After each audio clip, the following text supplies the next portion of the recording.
Good evening and welcome to Tucker Carlson Tonight. The television news business is a very small place. Some might call it incestuous. Most of the people who do this weird job for a living know each other. Many have worked together over the years. There aren't that many employers. So it's not surprising that a number of people on this channel, including me, once worked across the dial at CNN. And as any of us can and will be happy to tell you, CNN has always been a liberal place. It was founded by Ted Turner, who's an aggressive left-winger. But CNN was not always nakedly partisan. It used to be a news network. It didn't always function as it does now as a political campaign. That's a new development. What changed? Well, the head of the company changed. The president of CNN now is Jeff Zucker. He's responsible for the change. Here's how once described him on this program. From his shadowy lair hidden high above the newsroom, CNN's secretive dwarf king slithered to the intercom and summoned his minions. From across the cable empire, they gathered at his beckoning, each with talking points ready. So if it sounds like something out of Harry Potter, that's because in some ways it is. You won't see gargoyles at CNN headquarters, but you can feel the political ambitions of the man who runs every detail of that place. Since Zucker took over CNN almost 7 years ago, it often feels like every segment on that channel is choreographed for maximum political effect. If you've ever seen it, you know exactly what we're saying. And it turns out there's a reason it feels that way. Earlier today, the group Project Veritas released a series of audio and video recordings it says were made by someone within CNN. Now, as of tonight, we have not independently verified the tape we're about to show you. We did call over to CNN and ask them that they did not respond. But we have no reason to believe any of this is fake. The recordings we're about to show you indicate Zucker is dictating every detail of CNN's programming and doing so with clearly partisan objectives in mind. Here's one example. This is Zucker telling his minions how to shape the coverage of Senator Lindsey Graham of South Carolina. Watch. So I just want to say on the Lindsey Graham front, I know that there's a lot of people at CNN that are friendly with Lindsey Graham. Time to knock that off, and it's time to call him out. And, you know, I think he's under full-time contract now at Fox News. He's done the last 26 interviews in cable news at Fox, okay? And so it's time to seriously call out what's going on here. Oh, got that? That's the standard.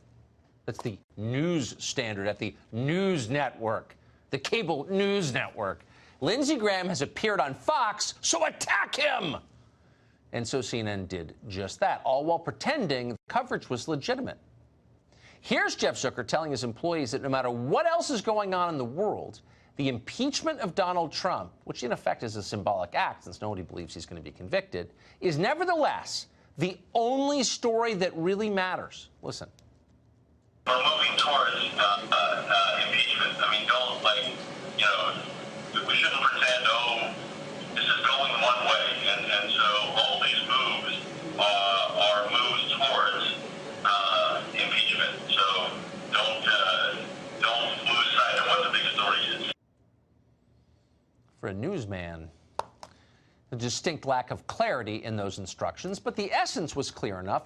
Don't lose sight of what the biggest story is, and that's an order. Well, the message apparently has been received by the people who work for Jeff Zucker. Listen as a CNN staffer explains that he and the rest of them know exactly what Jeff Zucker wants. The impeachment stuff, there's new developments every day, more shoes drop, and it's like, there's just nothing we can do. If Zucker wants impeachment every single day to be the top story. That's what he wants. Yeah, he wants impeachment. So above all else, I'm assuming. Above all else. There's nothing we can do if Jeff Zucker wants impeachment every single day.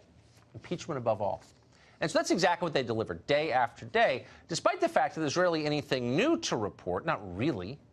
And yet, because projection is the signature hallmark of the left, Jeff Zucker accuses other people of trafficking in fake news. Hilarious. Listen to this.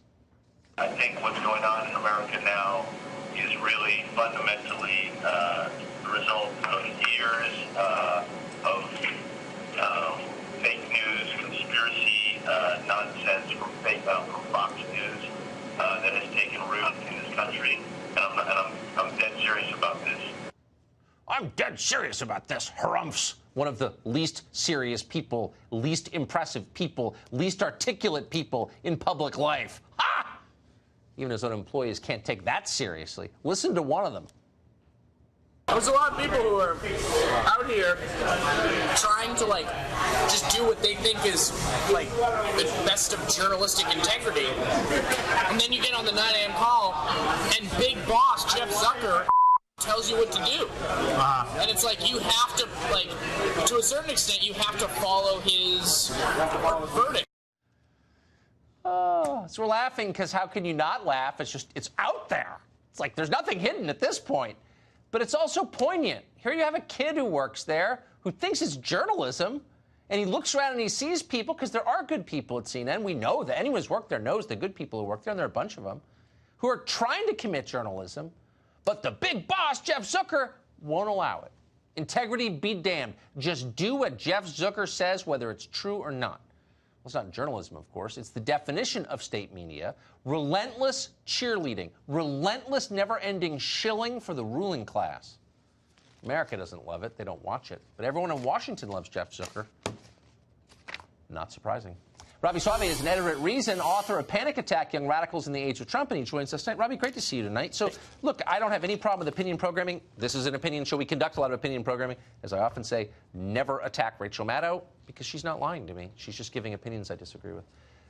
If Jeff Zucker's out there claiming that he is running a news network and his employees are saying things like, there's nothing we can do. If Zucker wants impeachment, we have to do what he says. I mean, is that journalism? I mean, that's the most interesting thing about this, right? That there can only be one story. Right. Every day, there is one story. There's nothing else happening in the world, nothing else worth covering. And if you're a journalist interested in exploring some other subject, please don't. Please stop. We don't do that here, right? So that's frustrating, obviously, for the people who, as you said, are good journalists who work there and think maybe some days Trump is not the top story or the slightest minute new iota of news pertaining to Russia or Ukraine or whatever it is. Maybe there's something else that's more important to talk about. No, the orders are that can't be. Well, that is such an excellent point. And whatever, you know, the faults that Fox News may have, I can say with total sincerity, we've never once in 3 years been told what to cover. We don't have some centralized morning call where the big boss gets on and says, this is the story, cover this. It's like whatever you think. That's where they hire you, is to make these calls. CNN, it's a command and control system. That just itself seems like a bad idea. Well, and they act like they're these perfect purveyors of knowledge that can never err. I mean, I disagree with things people say on Fox because there's a range of people who say them on Fox. They disagree internally. Yes, but that's healthy. True. I agree. There's nothing wrong with that.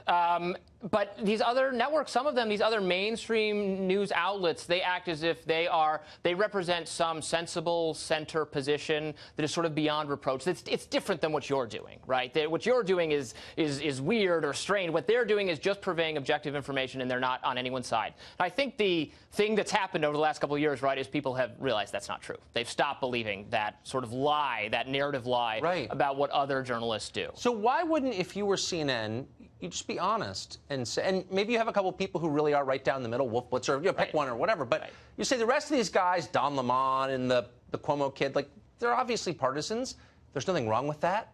Why insult us, continue to insult us by pretending otherwise? Exactly, because you actually can do good journalist as someone with opinions. In fact, I couldn't agree more. Most people do have opinions, right? That's kind of the galling thing here, pretending that you're an objective purveyor of the truth when we know you have opinions. Exactly. And maybe that's the good thing about all of this. It's now more out in the open. Yes. I think more people realize that, no, there are opinions, and you should take that with a grain of salt when you're considering the information you're being given. Exactly. Stop lying and we can get along. Yes. Robbie, great to see you tonight. Thank you. My pleasure. As Project Veritas's footage does make clear, Jeff Zucker's regime at CNN is only possible with the help of others at the network. Don Lemon is, I mean, love him or hate him, he's blatantly, like, anti-Trump, he's blatantly left. So maybe Don Lemon could disclose that, but CNN makes it appear as though we have 24 hours of unbiased news. That's not true. I have a sense that Nick Neville kid's in some trouble tonight, unfortunately. Author and columnist Mark Steyn joins us to assess all of this. What do you make of what we've learned tonight, Mark? Well, it helps to confirm why CNN is in the state it's in. If you recall, I think this was the year before President Trump came down that escalator. CNN went nuts over the Malaysia Airlines jet, right, leading up to their fantastic theory that the jet had flown into a black hole, which you may recall their respected journalists were advancing at one point. And you can say what you like about that, but that has a kind of objective, surreal nuttiness all of its own. It's in the tradition of a lot of tabloid huckstering and other things, but it's not just putting yourself at the service of one political party and doing the bidding of that party. And I think that's been a disaster for CNN. You talk about Jeff Zucker. He has a network to run. And it seems to me a lot of the things that are terrible about CNN, before you get to the bias, its sets look dreary compared. I mean, I say this with whatever objectivity you take it with, but I think its sets look dreary compared to Fox. I think its anchors are not compelling. When it has big special events, such as its rather curious LGBT debate the other night when Joe Biden started riffing on gay bathhouses, in theory, that ought to be must-see TV, but it was a ratings bust because of the way CNN cover that. So there are actual things that, as a television executive, Jeff Zucker should be trying to correct. And once he's made it less bad in television terms, then if he wants to attend to his political biases, he would at least have accomplished his primary task, which is to be a functioning television executive. Well, that's the interesting fact of all of this. I mean, CNN, for all of its effort to carry water for the Democratic Party, that's not actually working. So what is the point of this?